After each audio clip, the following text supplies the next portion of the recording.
Shalom Bapak Ibu Saudara yang diberkati Tuhan. Kebenaran kita hari ini 2 April berjudul Memperlakukan Tuhan secara benar.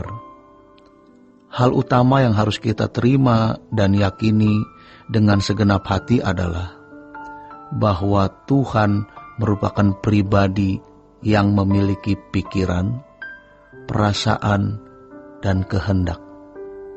Kita harus memahami bahwa Allah memiliki kehendak yang harus dilakukan setiap saat dan dalam segala hal. Selain itu, Allah juga memiliki rencana. Rencana itu bisa meliputi 2 area. Yang pertama, rencana Allah secara umum, yaitu rencana Allah sejak semula untuk membangun kerajaan dan keluarga Allah. Artinya, setiap anak-anak Allah harus terlibat di dalam rencana besar Allah. Yang kedua, rencana Allah secara khusus, yaitu rencana atas setiap individu atau orang percaya yang sangat spesifik. Dalam hal ini, setiap orang menanggung rencana Allah yang khusus dan istimewa. Tidak ada orang yang memiliki rencana khusus yang sama. Terkait dengan kehidupan orang percaya sebagai anak-anak Bapa yang dipanggil untuk menghadirkan kerajaan Allah dan mewujudkan kehendak-Nya dalam hidup ini. Tuhan sangat reaktif dan responsif terhadap segala sesuatu yang kita lakukan, yaitu semua yang kita pikirkan, ucapkan, dan lakukan. Reaksi dan respons Tuhan terhadap kehidupan umat pilihan berbeda dengan kehidupan mereka yang bukan umat pilihan. Hal ini disebabkan oleh 2 faktor. Yang pertama, karena kita anak-anak Allah. Yang kedua, karena kita harus menghadirkan kerajaan Allah dan mewujudkan kehendak-Nya. Dalam hal ini, kehidupan orang percaya tidaklah diatur oleh hukum-hukum yang tertulis seperti agama pada umumnya, tetapi diatur oleh kehendak Allah. Memperlakukan Allah sebagai pribadi yang hidup dan berperasaan sekilas kelihatannya sederhana, tetapi sebenarnya sangat kompleks, sebab orang percaya tidak boleh memiliki wilayah sendiri. Semua wilayah adalah wilayah di mana umat pilihan Allah berurusan dengan Allah.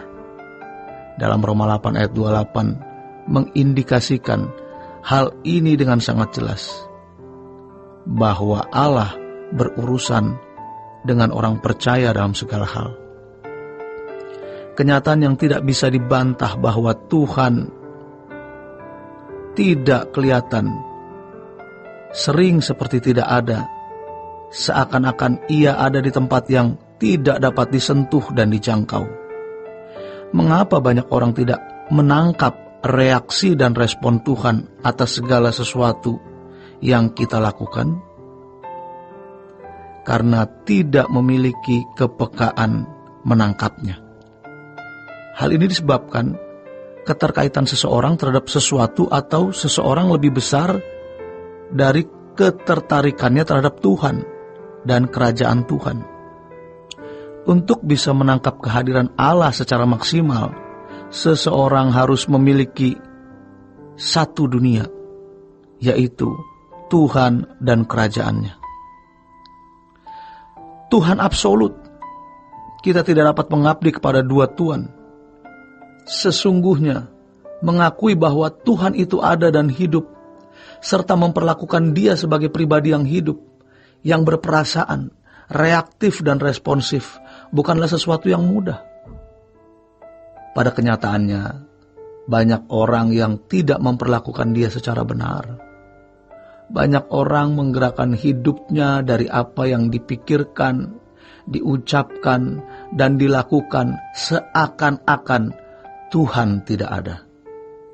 Hal ini disebabkan ia tidak mengerti maksud mendahulukan kerajaan Allah dan kebenarannya. Bagi orang-orang Kristen yang aktif bergereja, aktivis, bahkan pendeta. Tuhan menjadi wacana percakapan, tetapi tidak menjadi pribadi yang hidup, yang mencengkram hidupnya. Hal ini tidak berbeda dengan banyak orang beragama lain. Tanpa disadari, Tuhan menjadi seperti sebuah sistem yang hanya dipercakapkan, tetapi tidak dihadapi dan diperlakukan secara real. Bagi orang beragama, sistem yang dimaksud adalah hukum-hukum agama. Sebab bagi mereka yang penting sudah melakukannya. Di luar itu Tuhan tidak ada urusan lagi. Berbeda dengan orang percaya yang harus berurusan dengan Tuhan dalam segala hal. Dalam hal ini, tidak ada wilayah kehidupan yang bebas dari sorotan Tuhan. Tidak ada satupun hal yang Tuhan tidak ikut mempersoalkannya. Maka, kita harus mau mengerti bagaimana memperlakukan Tuhan secara benar.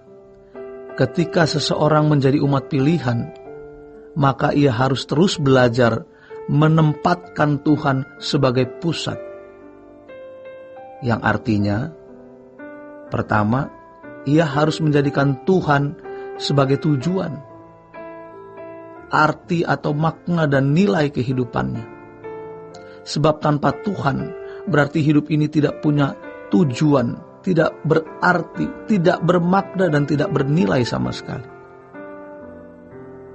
Yang kedua, hidup ini hanya untuk memuaskan hati Tuhan dan melakukan kehendak-Nya semata-mata. Tidak ada sesuatu apapun yang menjadi pusat kehidupan ini. Inilah tujuan Tuhan menciptakan manusia. Namun manusia yang materialistis menempatkan harta sebagai pusat kehidupannya.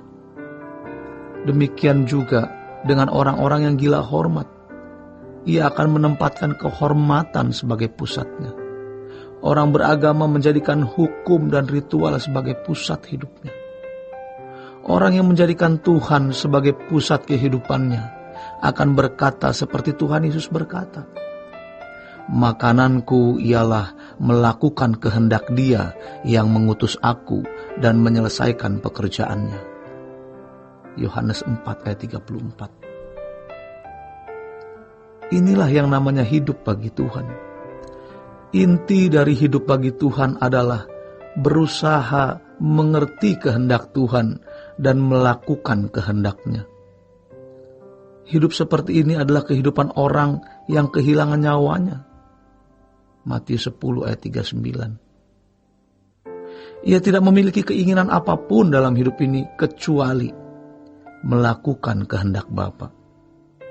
Segala sesuatu yang diingini dan dilakukan ialah untuk kepentingan Tuhan semata-mata. Tidak ada orang yang lebih kaya dari orang-orang seperti ini. Inilah yang dimaksud dengan mengumpulkan harta di sorga. Demikian kebenaran kita hari ini. Selamat berjuang untuk mengerti dan melakukan kehendak Tuhan. Sola Gracia.